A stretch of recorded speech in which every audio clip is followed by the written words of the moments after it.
Bet Aderech, Casa del Camino, presenta en esta conferencia a Rab Mijael Ávila.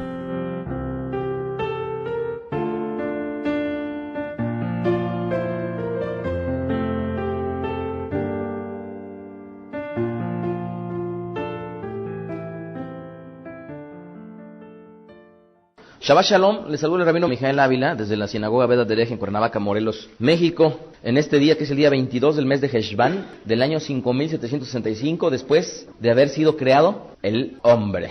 6 de noviembre del año 2004, la Perashá, la porción correspondiente a esta semana se titula Perashá Hayé Sará. Repita conmigo, Hayé Sará. ¿Qué significa? Vidas de Sara, literalmente. Y vamos a abrir la escritura, por favor, en el libro de Bereshit, Génesis capítulo 23, y vamos a leer hasta el capítulo 25, 18. Bereshit 23:1, que es la porción que nos corresponde. Y les voy a pedir, por favor, que nos pongamos un momento de pie. Y dice la escritura así: y fueron las vidas de Sara 100 años, 20 años y 7, esto es 127 años, tales fueron los años de las vidas de Sara. Vayeyu Hayé Sara, Mea Shana Beasarim, Shana Beshavá, Shanim Shene Hayé Sara. ¿Cuántos años vivió Sara? 127 años. Tomen asiento, por favor. A los 127 años, Sara muere. Yo no sé cuántos de ustedes le han pedido al Eterno vivir muchos años, pero nunca se olviden de pedirle, déjame vivir muchos años, pero con salud, ¿verdad? Eso es muy importante que siempre lo pidamos. Entonces, esta mujer vive 127 años, sin duda alguna una mujer que vendría a ser el pilar de la historia de nuestro pueblo. Y en este momento nos podríamos preguntar qué es lo que va a suceder después de su muerte. Abraham, dice la escritura en esta porción que vamos a compartir el día de hoy, él va a hacer duelo por causa precisamente de la muerte de su amada esposa. Dice la escritura que él va a llorar y sobre todo va a buscar un lugar precisamente para sepultarla. En nuestro pueblo, las costumbres y los mandamientos en base a la escritura al respecto de las cuestiones de la muerte varían con respecto a las costumbres de los gentiles. De ahí que por cuanto la muerte de una persona en realidad es un paso más de esta vida, así como todos aquellos que tuvieron la oportunidad de nacer deben de tener conciencia de que tarde que temprano el Eterno nos va a llamar. Y yo muchas veces trato de tomar esa conciencia sabiendo que tal vez, y Haz Shalom, que no sea en poco tiempo, o sea, el Eterno no lo permita, que se demore, pero algún día, o mi esposa o yo, tendremos el sufrimiento y el lloro por mi esposa, en este caso, de mi persona, o bien lo tendrá ella por mi partida. Invariablemente, ya bien sea que mis hijos nos vean partir, o nosotros, Haz Shalom, el Eterno no lo permita, tengamos uno de los sufrimientos más grandes, ver partir a un hijo. Así es que es menester compartir al respecto de las tradiciones y sobre todo de los mitzvot, de los mandamientos que nos enseña la palabra, sobre todo para que las costumbres que a lo largo de nuestra vida hemos visto en las personas, las coronas, las velas, los lirios y todo lo que se lleva a cabo, entendamos que en nuestro pueblo es diferente.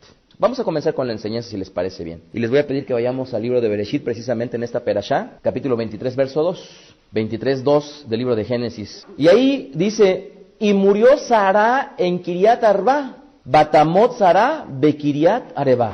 Y continúa diciendo que es Hebrón en la tierra de Canaán, y vino Abraham a hacer duelo por Sara y a llorarla, ¿verdad? Vemos varias palabras que, miren, esto es algo que muchas veces me trato de voltear de cabeza para tratar de explicarles a las personas, y yo estoy consciente que muchos de ustedes ya saben al respecto. Es el hecho de que si alguien quiere hablar de la muerte, miren, hablar de la muerte al respecto de lo que yo creo, de lo que yo pienso, puede resultar enriquecedor, pero a final de cuentas no necesariamente verdadero. Hablar de la muerte de lo que mi denominación o mi religión enseña, pudiera parecer edificante, pero no necesariamente verdadero conforme a la Escritura. Por eso es que si nosotros queremos aprender al respecto de la muerte, miren, no hay más que agarrarse en la Escritura, tanto en el Tanaj, mal llamado Antiguo Testamento, como en el Brit Hadashah, mal llamado Nuevo Testamento, todas las veces donde aparece la palabra muerte. Y todas las palabras que de alguna manera van a venir a ser complementarias. Yo les pregunto, ¿qué palabras tendrían que estudiar en este pasuk, en el pasuk 2, versículo 2? Muerte, sí, ¿cuál más? Duelo, ¿cuál más? Llorarla, sí. ¿Sí se dan cuenta que existen palabras que, si queremos saber lo que la Escritura enseña, no hay más? Nuestra percepción puede estar errada. Por lo tanto, tenemos que saber que la palabra muerte en el hebreo es la palabra mut. Repitan conmigo, mut. De la letra hebrea mem, bab y tao. Y esta precisamente se encuentra en la frase que comienza el pasuk. Yo les acabo de leer, batamot zarabe kiriat. Y en la frase batamot, ahí se encuentra precisamente, y murió, cuya palabra raíz precisamente es el hebreo mut.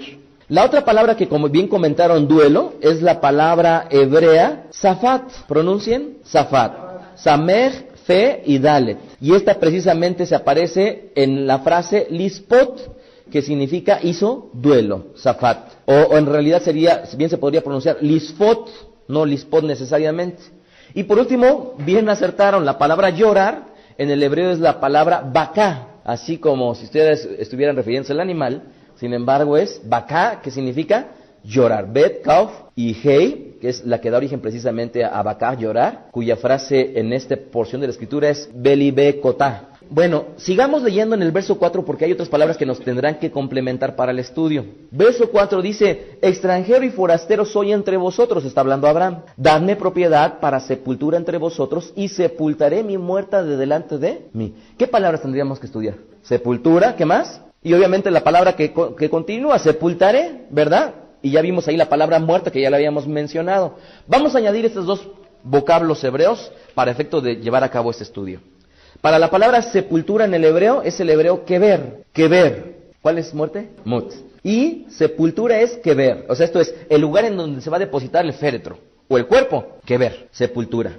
Y sepultar, esto es la acción de hacer eso precisamente, es el verbo cavar. Cavar, que aparece precisamente en la frase becavará.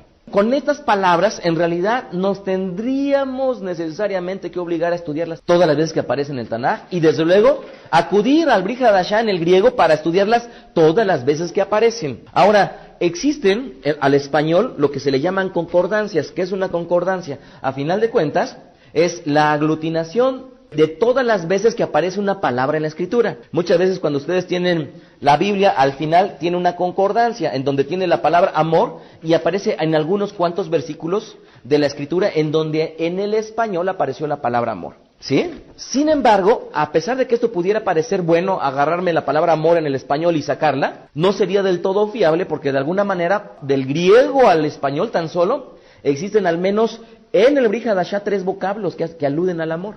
¿Sí? Entonces, para un estudio mucho más profundo de la Escritura, no queda de otra. Meterse al griego y al hebreo para efecto de estudiar todas las veces en donde aparecen las respectivas palabras, como en este caso se los he podido mostrar hasta ahorita, qué vocablos son los que voy a hacer referencia a lo largo de todo este estudio. Bien, Génesis capítulo 50, verso 10, vamos a empezar a considerar desde este pasaje un poquito al respecto del duelo. ¿Cómo les dije yo que era la palabra hebrea para duelo? Safat, ¿correcto? Safat. Comencemos un poquito al respecto de ver la palabra duelo, Safat, y en Génesis capítulo 50, verso 10, nos vamos a encontrar a Yosef haciendo duelo por su padre, ¿cuántos días? 7. Vean lo que dice ahí. Y llegaron hasta la era de Atad, que está al otro lado del Jordán, y endecharon allí con grande y muy triste lamentación. Y Yosef hizo a su padre duelo por ¿cuántos días? 7. Ahora, si nosotros consideramos nada más lo que dice, hay muchas religiones o denominaciones que basándose en la Escritura, que se basan en la Escritura mejor dicho, y que cuando llega el momento de que muere, les prohíben a las personas hacer duelo porque dicen, es que no sean como los gentiles, cuando en realidad de la Escritura es perfectamente válido un periodo, como lo voy a demostrar más adelante, en el cual la persona va a tener la posibilidad de dejar fluir sus sentimientos con el objeto de que le sea de bienestar. ¿Por qué? Porque ha perdido a un ser amado. Lo voy a comprobar y compartir un poquito más adelante. Otro ejemplo respecto del duelo. Primera de Samuel 25.1. Shmuel 25.1. En esta ocasión se va a juntar todo un pueblo, en este caso Israel. Imagínense aquellos que les enseñan que no deben de llorar. Y aquí todo un pueblo estaba llorando. Imagínense cómo iban a hacerlos callar a todo un pueblo. 25.1 de Primera de Samuel dice, murió Shmuel y se juntó todo Israel y lo lloraron y lo sepultaron en casa de Ramá y se levantó David y se fue al desierto de Parán. La pregunta ¿es válido llorar? Ok, es válido. Segunda de Samuel capítulo 1 verso 12. Ahora nos vamos a encontrar a un hombre que sufrió lo indecible por causa de otro hombre, a David Amelech. David Amelech nos vamos a encontrar en Segunda de Samuel 1:11, que no obstante de que sufrió muchísimo por Shaul, va a hacer duelo por él, y no nada más por él, sino también por su amado amigo llamado Jonatán. Segunda de Samuel 1:11 dice, entonces David, haciendo sus vestidos, ¿los qué? Los rasgó. Y lo mismo hicieron los hombres que estaban con él, y lloraron y lamentaron y ayunaron hasta la noche, por Shaul y por Jonatán su hijo, por el pueblo del Eterno y por la casa de Israel, porque habían caído a filo de espada. Yo les invito, cuando estemos leyendo los versículos, que ustedes traten de analizar las características. ¿Qué características vemos aquí relacionadas con la muerte? Uno, que David haciendo sus vestidos, ¿los qué? Los rasgó. Ahora, quédense eso en la mente, por favor. Y dice que no nada más lo hizo David, sino además los hombres que estaban con él. Y no nada más eso, sino que todos ellos lloraron y lamentaron. Y no nada más eso, sino que además ayunaron. ¿Sí? Esto es, en una situación así, inclusive, se privaron de alimento. Pero no, tal vez podría llegar una persona imprudentemente con alguien que está de duelo, decirle, come, tienes que comer, te vas a morir, cuando en realidad está en un momento de aflicción y que su alma no puede soportar que su cuerpo se alimente. Debemos de considerar estos detalles. Otro pasaje, ahí mismo, capítulo 3, verso 31 de Segunda de Shmuel. Ahora vamos nuevamente a encontrarnos a David. Ay, cuánto sufrió David. Rasgando otra vez sus vestiduras, pero ahora por el duelo de la muerte de Abner, primo de Shaul. Segunda de Samuel 3:31, entonces dijo David a Joab y a todo el pueblo que con él estaba, rasgad vuestros vestidos y ceñíos ¿de qué?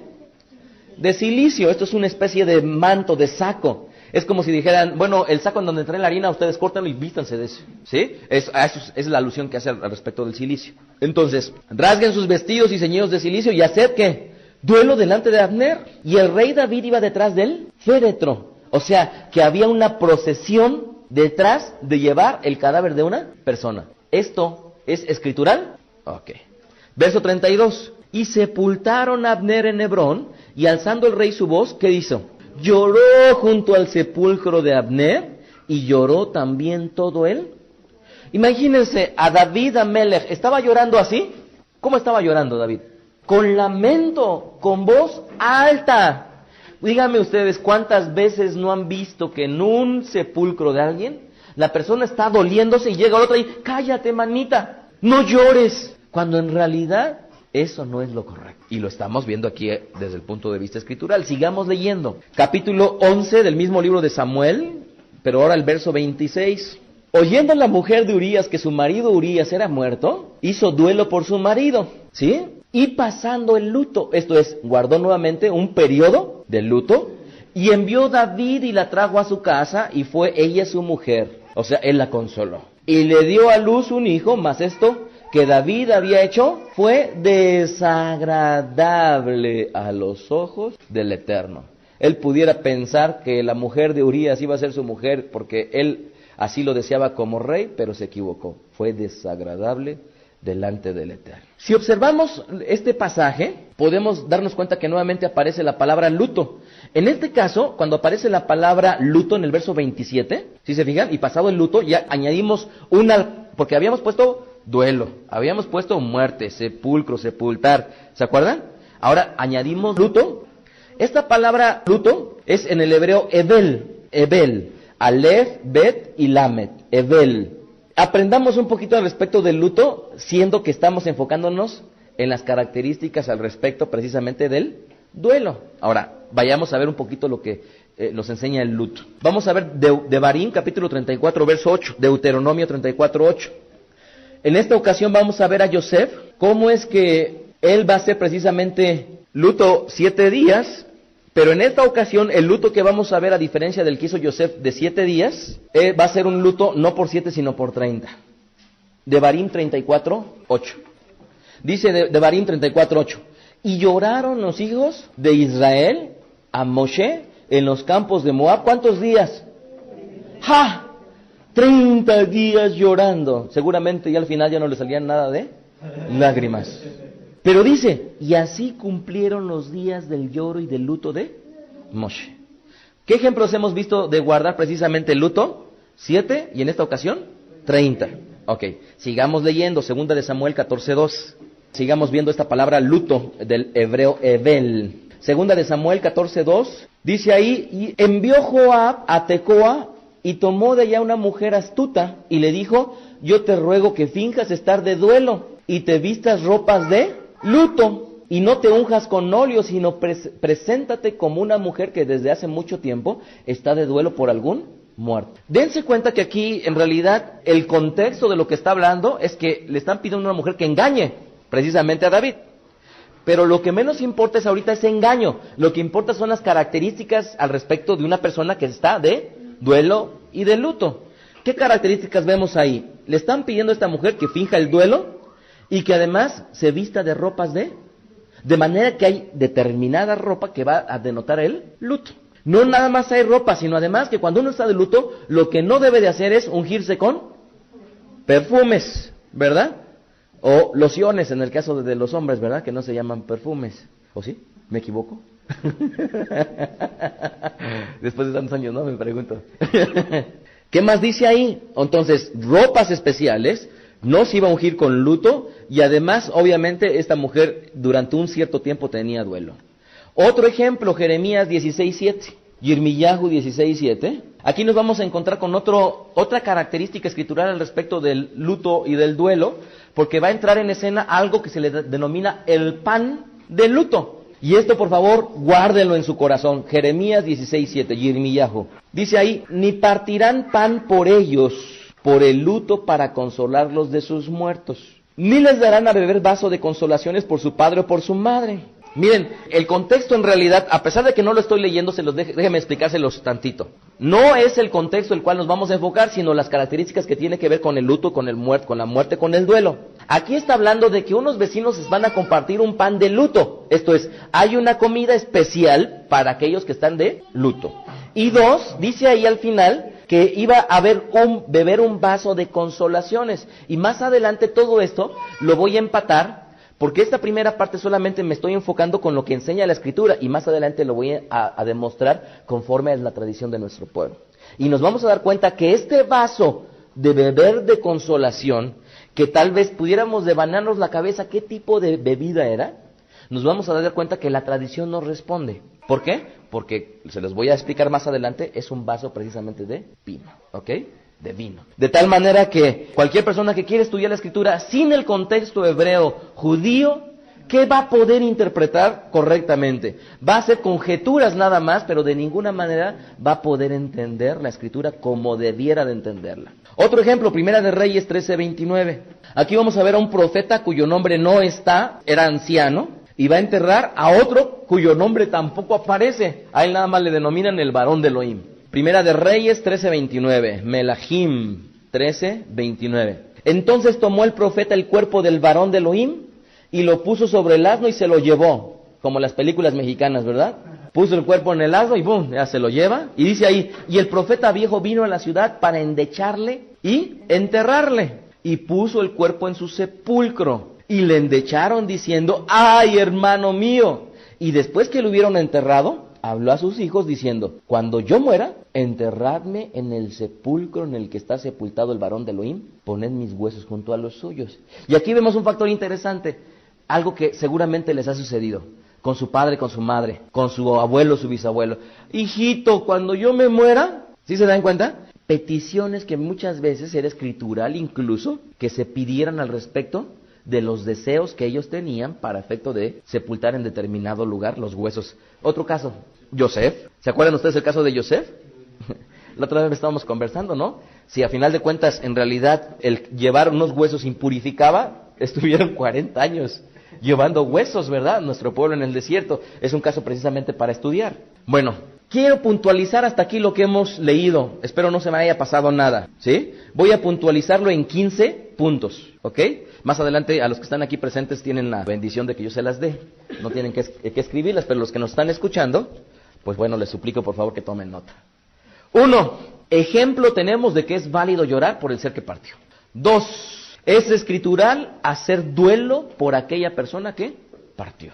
3. Existía un lugar designado para sepultarle, ¿ok? Hace no mucho tiempo hubo un caso que nos sorprendió muchísimo a mi esposa y a mí, porque era un varón que tenía un lugar para incinerar cuerpos, y en lugar de incinerarlos, se ahorraba el gasto del combustible o del gas o de lo que fuera, y los enterraba en el traspatio de su casa. Y le encontraron 232 cuerpos. Tenemos que entender que aún en el tiempo escritural existían lugares para enterrarlos. 4. Existe un duelo que puede llevarse a cabo por 7 días. 5. Es escritural rasgarse las vestiduras por un muerto. Más adelante voy a explicar un poquito de la tradición que nuestro pueblo nos enseña. 6. En algunos sepelios se ayuna. 7. Existe un tipo de vestidura, ya bien llámese cilicio o cualquier vestidura especial para aquel que está de luto. 8. Existe también escrituralmente una procesión con el féretro, como lo vimos en el caso de David. 9. Aún antes de enterrarlo, vemos que se llora por el difunto. Esto es, porque hay gente que le dice, está bien, llora, se acaba de morir, pero ya cuando lo están enterrando no, le piden que no llore. Eso no es correcto. Se llora en el momento en que parte y además, inclusive en el momento en que lo estaban sepultando. 10. Existe un momento en el que el luto debe de cesar, ¿verdad? Vimos una y otra vez que el tiempo de luto debía de terminar. Entonces, no debe de quedar de ninguna manera un luto permanente. 11. En el caso de Moshe hubo un luto por 30 días. 12. No se ungían con perfumes a las personas que estaban de luto. 13. Los allegados, los vecinos, van a compartir algo que le denomina en la Escritura el pan de luto, juntamente con los deudos. Esto es con las personas que están teniendo ese dolor. 14. Existía algo que la Escritura le llama el vaso de consolación, que como ya les he aclarado es de vino. 15. Existen peticiones de alguien que morirá al respecto de un deseo que tenga, por sus huesos o por cualquier cosa. ¿Correcto? 15 puntos que hemos visto rápidamente y que por favor les pido que consideren esto. No estoy agotando el tema, sino simple y sencillamente estamos dando un vistazo demasiado rápido al respecto del tema que tarde que temprano nos va a tocar a nosotros. Muy bien, ahora que hemos leído todo esto, quiero por favor que lo tengan en mente para efecto de corroborar lo que es escritural basándonos en la tradición de nuestro pueblo, o bien descartar aquello que en la tradición judía se enseña y que no necesariamente tiene un respaldo escritural. Porque a final de cuentas es eso en realidad la libertad. La libertad no es tomar toda la tradición de nuestro pueblo, la libertad es comparar la tradición de nuestro pueblo que lo corrobora la escritura y lo que no y es contraria a ella, ¿para qué seguirla? Hay 2 principios en la tradición de nuestro pueblo que se deben de respetar en todo funeral. 2 principios. Uno se le denomina Kabot Amet. ¿Se acuerdan que yo les decía que la palabra mut es muerto? Ok. Kabot Amet es en realidad el concepto del trato respetuoso y reverencial que se le debe de hacer al fallecido, al cuerpo. ¿Cuál es el trato respetuoso? ¿Cómo se le denomina? Kabot Amet. Repítanlo. Amet. ¿Por qué lo tienen que repetir? Porque tarde que temprano lo vivirán. Segundo principio, Kabot Ahai. Por favor. Kabot Ahai es la preocupación que se debe de tener, ahora ya no por el muerto, sino por los vivos. Esto es por los deudos. ¿Correcto? Entonces, bajo esos 2 principios, voy primero a explicar el Kabot Amet y después voy a explicar el Kabot Ahai. Kabot Amet. El trato reverencial que debe de llevarse a cabo con el cuerpo, con su preservación y con un trato digno, es en realidad todo lo que conlleva este principio de Kabot Amet. Voy a compartirles algunos incisos. Quien quiera tomar nota es desde el inciso A hasta el inciso R. A. Existe una tradición de poner el cuerpo del muerto en el piso y detrás de ello regar con agua a su alrededor. En algunas comunidades judías se ve esto. Se cree que el origen de esto, de poner el cuerpo en el piso y cubrirlo con agua, se crea en la Edad Media y tiene tintes paganos al respecto de los espíritus que se tratan de ahuyentar para que no regresen al cuerpo. Entonces, es una tradición que es de origen pagano y que, si bien es cierto, se las doy a conocer, yo les invito a que no lo sigan.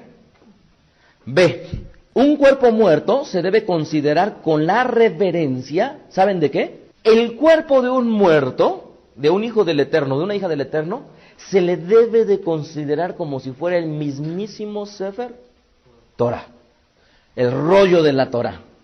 De ahí emana que el hecho de cuando un rollo de la Torah es inservible, un tefilín es inservible, un talit es inservible, unos tzitziot son inservibles, ¿qué es lo que se hace con algo inservible? Un libro, se entierran, ¿verdad? Se entierran dándole respeto precisamente a ello, para que no se haga un mal uso. Por eso es que se considera que el cuerpo es semejante, se requiere todo el honor y todo el respeto para efecto de que no sea profanado un cuerpo así. Se tiene un eminente respeto sobre el cuerpo, y oigan bien esto, no se debe de dejar en ningún momento solo al cuerpo. Hay una persona encargada de estar permanentemente con el cuerpo llamado shomer, que es el que va a vigilar todo el tiempo que el cuerpo esté, obviamente mientras se esté preparando para efecto de llevarlo precisamente al ataúd, al féretro, gracias. Entonces, esta persona debe de estar permanentemente ahí, y la tradición nos enseña que lo que hacía el shomer es estar leyendo salmos durante todo el tiempo que el cuerpo está, ¿correcto? Y eso es honra precisamente para el cuerpo.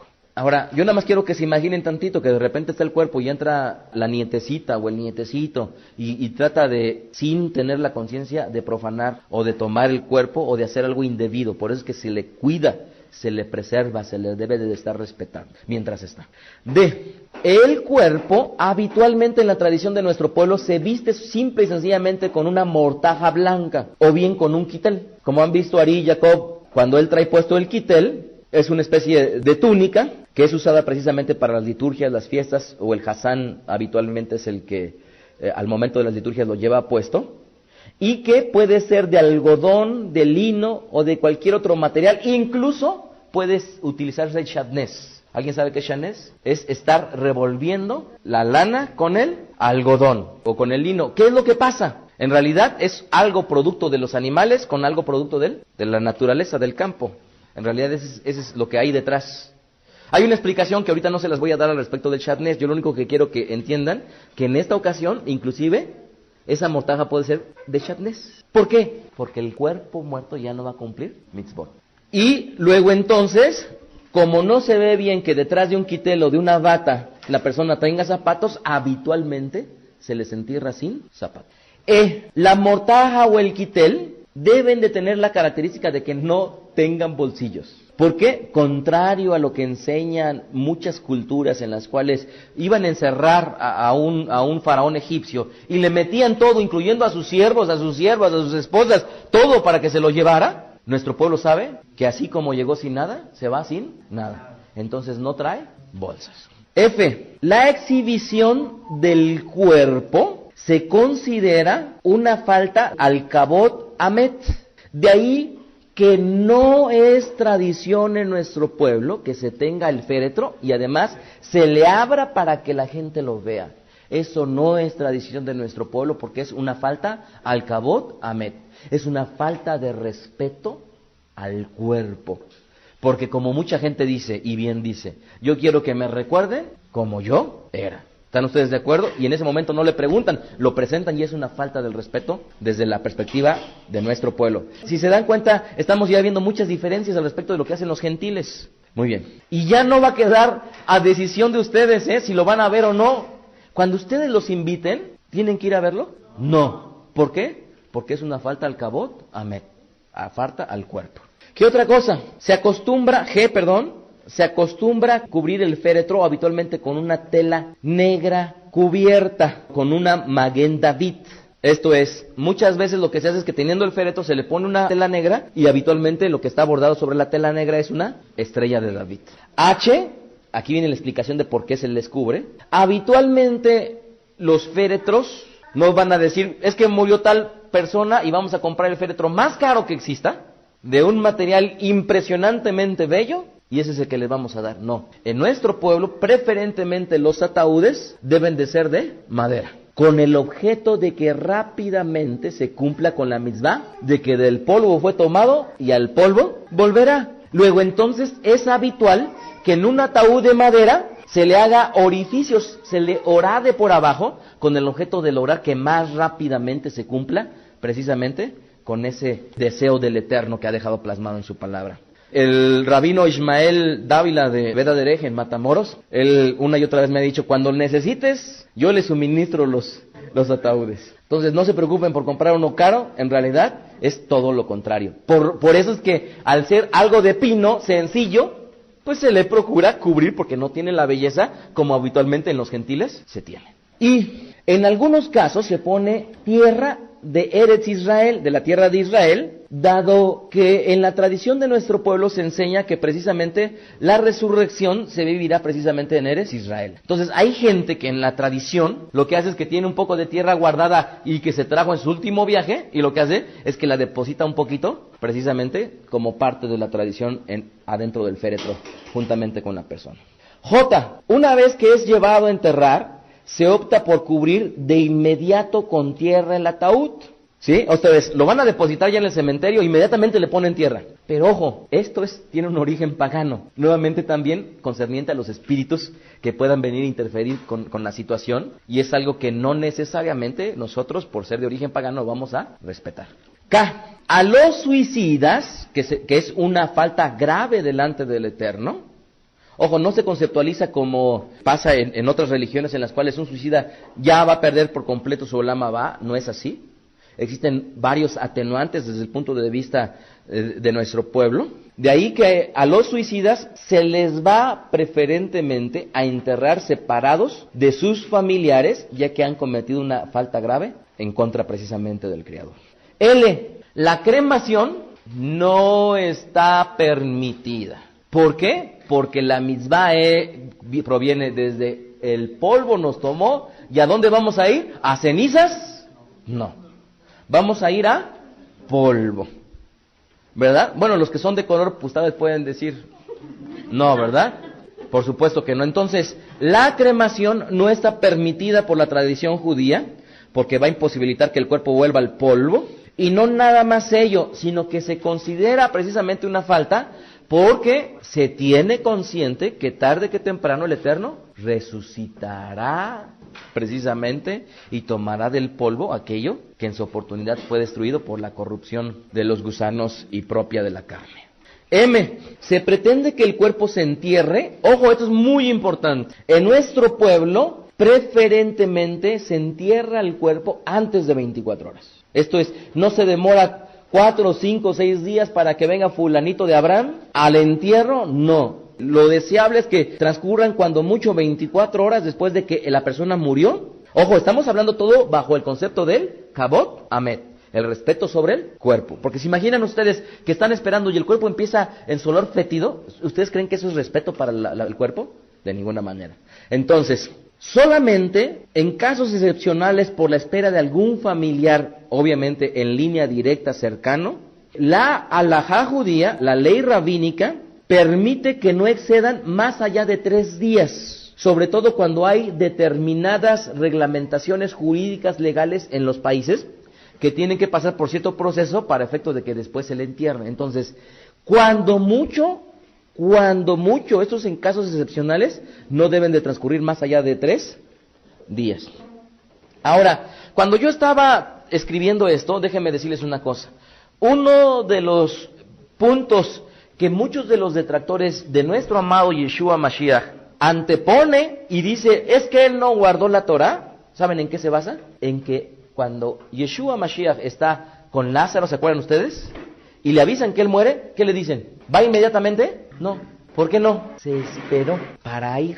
Ahora, ¿de dónde? Esto es muy importante.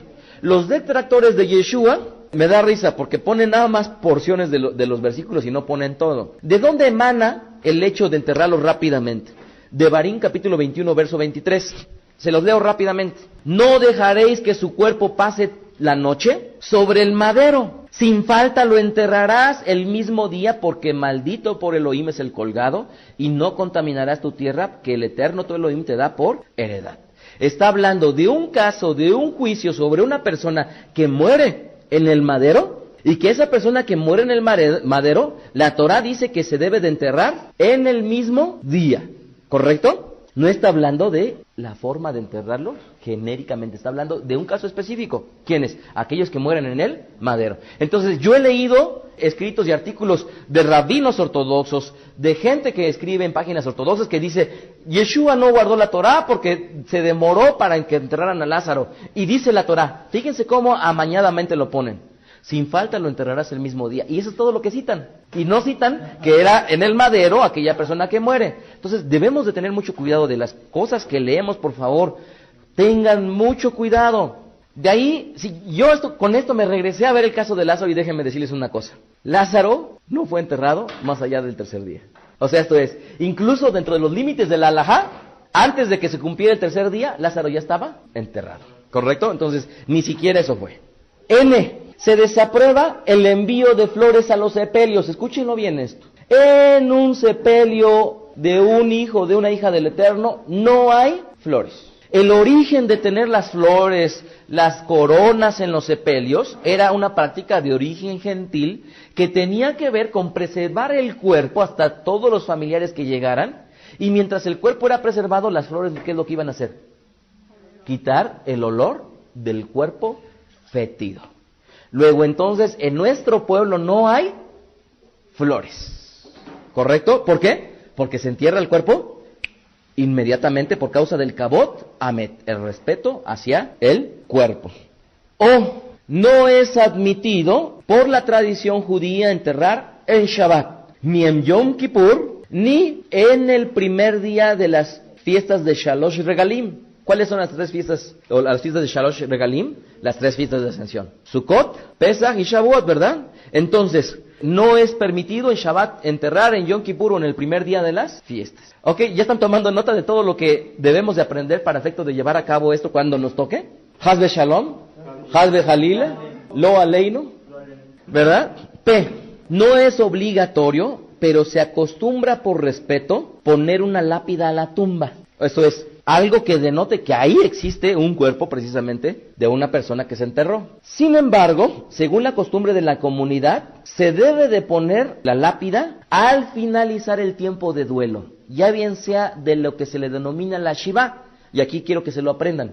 Shiva es precisamente el tiempo de los 7 días. Ahí viene precisamente del número 7 en hebreo. Shiva, los 7 días de duelo. Entonces, se procura poner la lápida hasta después de la Shiva, cuando así se está guardando este tiempo de luto, o bien después de los 12 meses de fallecido. Y más adelante van a entender por qué después de los 12 meses. Sin embargo, la lápida, no vamos a construir una grandísima, preciosa, que de repente diga, esta gran mujer que... No me refiero que no lo diga, sino lo que me refiero es al ostentoso de la lápida. No debe de ser ostentoso, sino debe de ser lo más sencillo posible. Las tumbas de los sacerdotes, de los Kohanim, y esto se los platico porque tarde que temprano, cuando ustedes visiten un cementerio judío lo verán, cuando en una lápida de un Cohen, habitualmente se tienen tanto las manos que simbolizan al Cohen, o bien un aguamanil. ¿Qué es el aguamanil? ¿Qué es? Lo tienen en su casa. ¿Qué es el aguamanil, Haná? Es donde se lava uno las manos para hacer el netilá yadayim. Entonces, un aguamanil puede estar precisamente en la lápida, o bien unas manos que van a simbolizar precisamente que esta persona es de la familia sacerdotal. En el caso de líderes distinguidos de nuestro pueblo, se erige un oel. ¿Qué es un oel? Es una tienda, es una especie de tienda o de un domo que va a distinguirlo de las demás tumbas. En la tradición de nuestro pueblo, y más adelante lo voy a decir, es menester visitar precisamente las tumbas de los hombres ilustres, ¿correcto? Entonces, se trata de distinguir con un noel, con una especie de domo, de una tienda, arriba precisamente de la lápida de este hombre. Entonces, es habitual que en hombres ilustres van a ver que gente va y precisamente se va a posar debajo de él, o él, que está denotando precisamente a un hombre, a un rabino, a una persona distinguida en medio del pueblo. Hasta aquí he hablado acerca del Kabot Amet. Vamos a hablar del segundo principio, Kabot Ahai. Hay es vida, ¿verdad? Kabot Ahai es precisamente la gloria o el honor a la vida. Esto es para los que están vivos. La costumbre judía del Kabot Ahai se trata de que en ninguna manera se ignoren los sentimientos de los dolientes, tratando de aliviar sus inquietudes y sus ansias. Por lo anterior, precisamente, es que se pretende que el cuerpo se entierre lo más pronto posible, porque entre otras cosas también va a ser un alivio precisamente para los dolientes. Y aquí les voy a dar desde el inciso A hasta el inciso Z. A. Hay 3 oraciones básicas en los servicios litúrgicos, que son el Kadish, el Tziduk Adin y precisamente el Yitzkor. Detrás de los cuales las oraciones pretenden precisamente que los familiares tomen resignación por causa de su ser amado. En el caso de la pérdida de un padre, los hijos dirán el Kadish, apréndanse, a lo largo de un año. ¿Sí? Cuando vienen ustedes al Shaharit en la mañana, se les da un espacio precisamente cuando un hijo perdió a una madre o a un padre, porque durante un año va a tener que hacer Kadish. ¿Correcto? Por eso es que la lápida en muchas ocasiones no se pretende poner para recordar al muerto. ¿Por qué? Porque durante un año se está recordando constantemente en la Bet Knesset que la persona partió. B. A las personas que según la Torá les tiene prohibido asistir a los funerales, es solamente a los Kohanim. Nadie puede privar a una persona de que vaya a un funeral porque la única que priva es la Torá. Y la Torá es el único que enseña que solamente los sacerdotes son los que tienen prohibido asistir a los funerales. Sin embargo, hay excepción. ¿Cuál es la excepción? Que un familiar en línea directa haya partido. Una madre, un padre, una esposa o un hijo. Y en ese caso hay excepción. C. Es tradición rasgarse las vestiduras, como aparece en la Escritura. ¿Cómo se le denomina rasgarse las vestiduras? Apréndanselo. Cría. Cría. Repítanlo. De tal manera que lo que se acostumbra precisamente es rasgar las vestiduras, parte de la solapa, y cuando es un hijo, esto es, cuando los padres son los deudos, entonces, en ese momento, los padres, por causa de la muerte de un hijo, lo van a hacer del lado izquierdo. ¿Por qué? Porque un hijo siempre está cerca del corazón del padre y todos los demás familiares cercanos lo van a hacer del lado derecho. Sin embargo, hay una acotación. Esta rasgadura, en realidad, también se basa, hoy en día en la tradición, solamente en línea directa. Esto es, por un padre, por una madre, por un hijo, por una esposa, un esposo, en esa línea directa es la persona que se rasga. Ojo, eso es lo que enseña la halajá hoy en día. Sin embargo, vemos escrituralmente que David Amelech, por un hombre que él amaba, por respeto a otro varón, él lo hizo. Entonces, en ese sentido tenemos que entender que la halajá dice una cosa, pero la Torá dice otra. Así es que eso es lo que nos enseña la Escritura. La cría habitualmente es el rabino que la va a hacer sobre los varones, y una mujer es la que la debe de hacer precisamente a las mujeres. Hay una bendición cuando se hace la cría, precisamente recordar que el Eterno es un rey justo. Es una veraja que se hace. Y no nada más eso, sino que los recién casados, si es que están recién casados, al menos deben de esperar 7 días, si es que se acaban de, esto es, se casaron, pasan los 7 días, y dentro de esos 7 días no pueden hacer la cría. ¿Por qué? Porque están de gozo. Entonces, eso se sobrepone, y después de los 7 días, entonces sí, ya que se alegraron con su esposo, con su esposa, van a hacer un periodo de luto. D. Se acostumbra a hacer una procesión con el féretro. Esto lo vimos en la Escritura, ¿verdad? Debido precisamente a la intención de no querer desprenderse del ser amado. Sin embargo, esta procesión no es como la de los gentiles. Esta procesión es caminamos un poquito y nos detenemos. Caminamos otro poco y nos detenemos, caminamos otro poco y nos detenemos, precisamente tratando de que esta intención de no desprenderse del ser amado sea visible a través de ese acto simbólico, ¿verdad? Este acto se llama Al-Bait Amet. Al-Bait Amet. Se acostumbra el lavado de las manos después de volver del cementerio. Y ojo, antes de entrar a la casa. De tal manera que si ustedes acuden a un cementerio, lo que van a tener que hacer precisamente es el Netilat Yadayim previo a entrar a su hogar. Por eso es que si los vecinos tienen que estar al pendiente precisamente de ello. Entonces, antes de que entre el deudo, le pone su aguamanil afuera para que precisamente cumpla con el Netilat Yadayim, precisamente haciendo un acto simbólico de pureza después de haber ido a un lugar que estaba impuro. Es tradición que los vecinos sean los que les preparen una comida a los que están en duelo. Por eso es que cuando estábamos leyendo allá Yirmiyahu, ¿se acuerdan ustedes que hablaban de los amigos? No recuerdo cómo decía textualmente.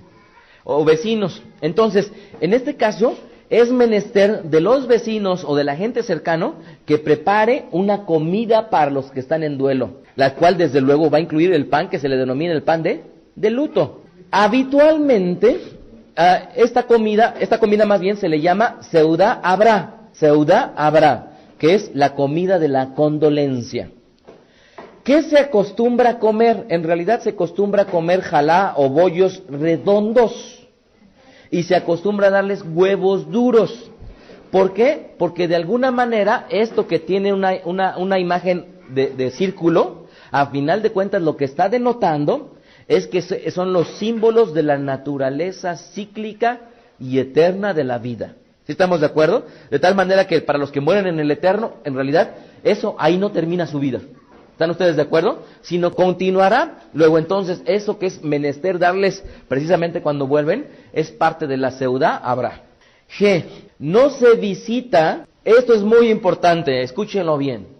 No se debe de visitar después de que se llegó del cementerio a los deudos. Obviamente se llega al cementerio, se da la Seudá Abra, y de ahí no se vuelve a visitar hasta después del tercer día. ¿Por qué? Bajo el concepto de Kabot Ahai, respeto para los vivos. Se permite que durante los primeros 3 días, la persona que está de duelo, tenga la oportunidad de manifestar los sentimientos que le van a aflorar en privado. Luego entonces resulta irrespetuoso ir antes del tercer día a ver cómo se encuentra la persona. Y además porque en 3 días si no come no se va a morir, ¿verdad? Porque digo, pues luego van las mujeres y hay que llevarles comida porque no ha comido seguramente. Bueno, no se preocupen, 3 días no se va a morir. Y digo las mujeres porque son las que más se conduelen, los hombres somos más despegados.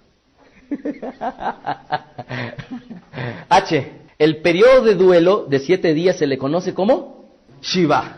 Se le conoce como Shiva, ¿correcto? Y durante la Shiva los dolientes se van a sentar, es tradición sentarse en sillas cercanas al suelo. ¿Se acuerdan ustedes que hablábamos de que existía una ropa de duelo? Hay una conducta de duelo. Es tradición en nuestro pueblo sentarse no en sillas como lo están haciendo ustedes, sino en sillas que estén más abajo del suelo. Esto emana de una alusión al libro de Job, en el cual sus amigos, mientras él estaba en desgracia y en duelo, se sentaron a consolarle con él a tierra. ¿Ok? J. Es tradición en nuestro pueblo que los espejos de la casa se cubran o se volteen. Esto no tiene la alusión pagana al respecto de los espejos, sino sobre todo porque los espejos van a aludir a la vanidad. Durante un tiempo de luto, obviamente, como no hay óleo, no hay perfume, no hay loción, obviamente tampoco los espejos son los que van a ser motivo precisamente de vanidad. Y que sí, efectivamente, tienen una connotación pagana en otras tradiciones. K. Ojo, es tradición en nuestro pueblo encender una vela. No que se compren veladoras y pongan veladoras por toda su casa. O que era muy amado y le compran 100. Era menos amado y le compran 5. No. Es tradición en nuestro pueblo encender una vela y dejarla consumir durante toda la Shiva. ¿Qué es Shiva? El periodo de 7 días de duelo. Dado que la vela va a simbolizar el cuerpo y la llama va a simbolizar el alma. Luego entonces, detrás de ello, precisamente, es un recordatorio simbólico de aquel cuerpo que se fue y de que es alma que está precisamente extinguiéndose de esta vida presente. Pero nada más una, L. Los dolientes durante la Shiva se van a abstener de cortarse la barba. Y aunque digan, no, es que no me sale, no me importa, de todos modos, es tradición en nuestro pueblo, no, cortársela. ¿Por qué? Porque es una actitud que va a denotar, ¿qué? Duelo. Esto es por el respeto que me merece la persona que se fue. ¿Sí estamos de acuerdo? Ese periodo de duelo no nada más es por mí, sino además es por la persona. Entonces no se corta la barba y no se corta el cabello durante la Shiva, precisamente simbolizando el duelo. Así es que no vayan al salón de belleza, por favor, en el tiempo de la Shiva. M. Los dolientes se deben de abstener de bañarse por placer durante el periodo de la Shiva. ¿Esto qué quiere decir? ¿Que no está permitido bañarse durante el tiempo de la Shiva, del periodo de duelo? No. Sí está permitido bañarse por causa de higiene, pero no por placer. ¿Por qué? Porque detrás de ellos se está guardando precisamente ese duelo. N. Algunas personas ponen un puño de arena o de tierra durante el periodo de la Shiva sobre sus zapatos. Esto, sobre todo, porque cuando tengan la necesidad de salir, el que vean sus zapatos con tierra va a ser un presente, un recordatorio del estado en el cual se encuentren, y eso los debe de instar a volver rápido a su casa. Y digo, esto tiene mucho que ver con la práctica también escritural de que cuando había determinado muerto se ponían tierra ¿en dónde? En la cabeza, ¿verdad? De ahí se deriva esto. Si deciden ponérselo en lugar de los zapatos en la cabeza, adelante. Es más escritural todavía. Algunas personas se abstienen de usar zapatos de cuero durante la Shiva. ¿Se acuerdan ustedes que cuando es el día de Yom Kippur que usamos cuero? Nada. Entonces, no se usa zapatos de cuero durante la Shiva por causa de que de alguna manera los zapatos de cuero van a aludir al bienestar y al placer. P. Se considera una obligación hacer una visita al doliente. Óiganlo bien. Se considera una obligación hacer una visita al doliente durante la Shiva. ¿Pero cuándo? Posterior a los 3 días. Ojo, es obligación hacerlo. ¿Por qué? Porque ahí estamos demostrando nuestro amor al prójimo. Pero tenemos que dejar que por prudencia pasen al menos los 3 primeros días. Entonces, es obligación hacerlo. Q. Se considera inapropiado saludar a los dolientes con un saludo trivial. Es clásico que llegas y, ¿cómo estás? Oye, pues qué pregunta, ¿no me ves? Entonces se opta por no saludar trivialmente a los dolientes. R. Se considera adecuado que no se hagan conversaciones excesivas en la visita del doliente. Cuando ustedes vayan a verlo, no deben de estar platicando. Y es que fíjate, en la veda en ese de Shabbat pasó esto y esto y esto. O que mi hermanita en la escuela esto y esto y esto. No. Se visita para hacer acto de presencia de una manera respetuosa, con la resolución de que la persona que está visitando solamente responda. ¿Ok? Entonces, no es en la persona que visita llevar la voz cantante, no. Es lo que pregunte la persona, uno responde. Y uno se concreta nada más a eso. Ojo, forma parte del Kavod Ahai. Ahora, el respeto a los que quedan vivos. S. En Shabbat no se observan las reglamentaciones del luto. ¿Qué quiere decir esto? Que si Hasbe Shalom, la persona padeció la pérdida de un familiar el miércoles, en Shabbat se hace una excepción y entonces en ese día no se anda de luto. ¿Por qué? Por el Oneg Shabbat. ¿Qué es Oneg Shabbat? La delicia de Shabbat. Y el luto, una vez que se enciendan las velas de Abdalá, se continúa con el luto.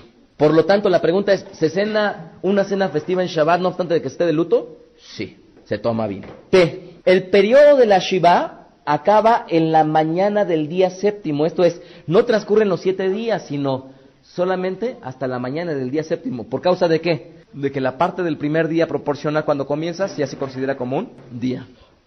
Algunos dolientes, al finalizar la Shiva, dan simbólicamente una vuelta a la manzana, simbolizando que están regresando a la vida normal. ¿Correcto?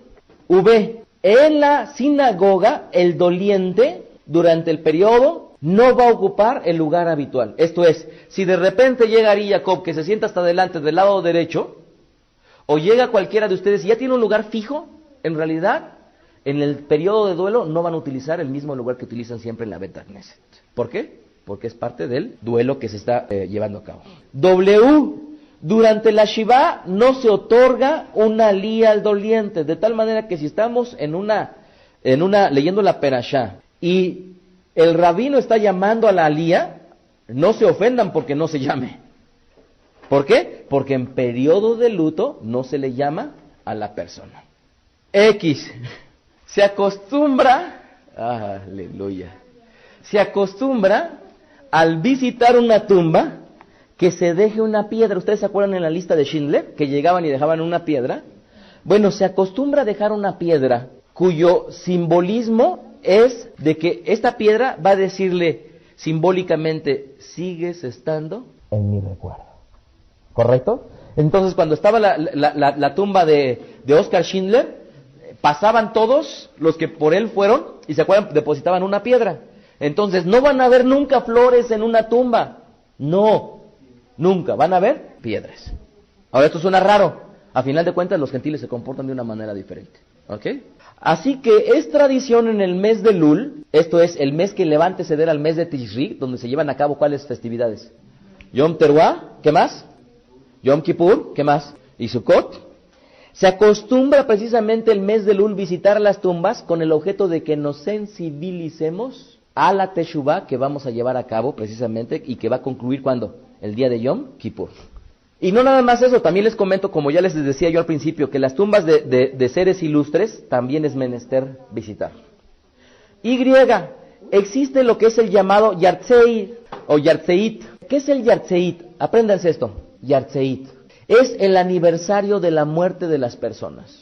Recientemente que en las escuelas donde estudian mis hijos estaban a punto de celebrar el Día de los Muertos, era menester de los padres enseñarle que no está mal recordar al muerto. No.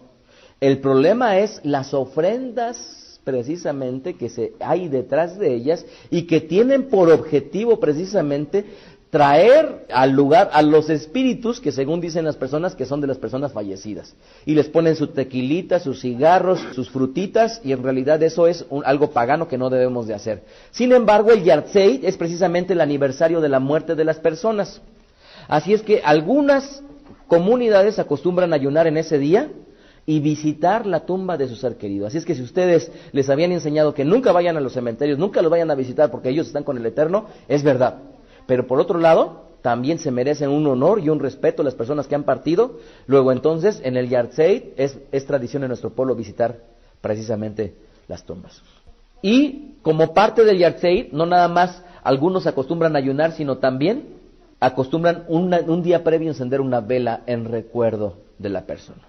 ¿Ok? Así es que si hay alguien entra en una casa judía que tuvo luto, no se espante de ver una vela encendida porque es parte de la tradición de nuestro pueblo. Ojo, nuevamente, no es un sinnúmero de veladoras, Espero que con todo lo anterior hayamos tratado de traer a memoria lo que vimos en la Torá con lo que enseña la tradición, discriminando lo que es un origen pagano y que forma parte todavía de la tradición de muchas comunidades judías. Así es que yo les invito a que ustedes sigan estudiando este tema. Y antes, para concluir, yo quiero que estemos bien conscientes.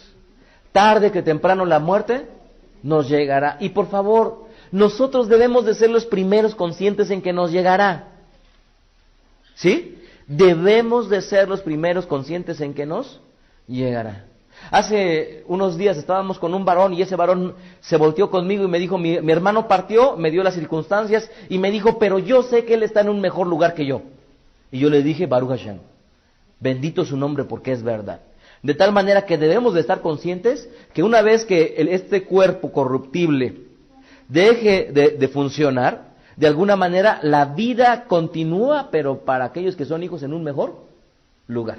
Obviamente cuando venga la resurrección, ¿verdad? Mientras tanto esperarán. De ahí que hace no mucho tiempo también una persona me llamó y me dijo, Rabino, es propio que estemos en fiesta. Yo me acuerdo que era por ahí del día 5º o 6º de una fiesta reciente, y me decía, Rabino, fíjese que un familiar, una tía cercana a mí acaba de partir y está el funeral. ¿Yo debo de ir o no debo de ir? Porque su pastor le estaba diciendo, no vayas. Y yo le estaba tratando de explicar y le dije, al único que no tiene que ir, ¿quiénes son? Escrituralmente, los Kohanim. ¿Yo soy alguien para negarle a alguien de ustedes? ¿Quién es lo que nos niega las cosas? La Torah. El rabino marca la forma en cómo se conduce una comunidad, da su orientación y al final de cuentas quienes deciden quiénes son. Pues ustedes. Mi trabajo es mostrarles lo que dice la Torah, que dice sí y lo que dice no. Si lo hacen, Baruch Hashem. Si no lo hacen, pobres de ustedes. Pero a final de cuentas, hasta ahí termina mi trabajo. Así es que esta persona estaba precisamente al final de la fiesta y yo le dije, por favor, ya que una vez que te di mis explicaciones, tú no nada más tienes el derecho de ir, sino además la obligación. ¿Por qué la obligación? Porque detrás de que no hagas acto de presencia por un familiar cercano, imagínate, ¿dónde está la gloria para el nombre de nuestro Eterno?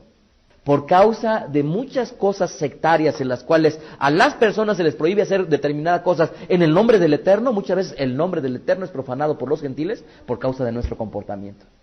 Y una de las principales cosas que hace la religión en muchos de los casos es: tú ya eres santo, vente para acá, ya nada tienes que ver con ellos, cuando en realidad, si supieran tan solo uno de los más grandes principios judíos al respecto de la amistad y de la preservación de las buenas relaciones con aquellos que no son parte de nuestro pueblo. Y cuánto más si lo son. De ahí que no nos debemos de privar de hacerlo. ¿Por qué? Porque además, cuando yo estaba hablando con esta persona, le dije: el libro de Coelet, Eclesiastés, dice así, es 7:2. Mejor es ir a la casa de luto que a la casa de banquete. Ah, caray. Si yo como rabino les prohíbo a ustedes ir a casa de luto, entonces estoy contradiciendo tan solo la Torá. Y dice ahí, ¿por qué? Porque aquello es el fin de todos los hombres. Y el que vive lo pondrá en su corazón. Créanme qué cosa más complicada es ir y estar precisamente en un lugar en el cual una persona ha partido, con sus seres amados doliéndose, y además uno tener que ministrar. No hay cosa más difícil. Sin embargo, dice entonces, porque el que vive lo pondrá en su corazón. Verso 3, mejor es el pesar que la risa. Dice, con la tristeza del rostro se enmendará el corazón de los sabios está en la casa del luto, mas el corazón de los insensatos en la casa en que hay alegría. Mientras estemos en este cuerpo corruptible, seguiremos enfermándonos, seguiremos sufriendo, seguiremos padeciendo, pero Bezrat Hashem, primero el Eterno. Llegará el día en el cual el Eterno haga cesar nuestro lamento, nuestro lloro, y espero que en ese día los vea a todos ustedes. Isaías 60:19, el sol nunca más te servirá de luz para el día, ni el resplandor de la luna te alumbrará, sino que el Eterno te será por luz perpetua, y el Elohim tuyo por tu gloria. No se pondrá jamás tu sol, ni menguará tu luna, porque el Eterno será tu luz perpetua, y los días de tu luto serán acabados. Como dice el libro de Revelación, en aquel día no habrá más llanto, no habrá más tristeza, no habrá más dolor. La muerte cesará. Espero verlos por allá. Desde la sinagoga Beth Derech, el rabino Mijael Ávila y la congregación les bendecimos en el nombre de Yeshua HaMashiach. Shalom Aleichem. Escuchaste a Rab Mijael Ávila. Para conocer más de sus conferencias, visita la página betadrej.com. Síguenos en las redes sociales, YouTube, Facebook, Twitter. Búscanos como Mijael Ávila. Si deseas adquirir alguna conferencia o estudio particular, escríbenos al correo mijael@betadrej.com. Shalom Aleichem.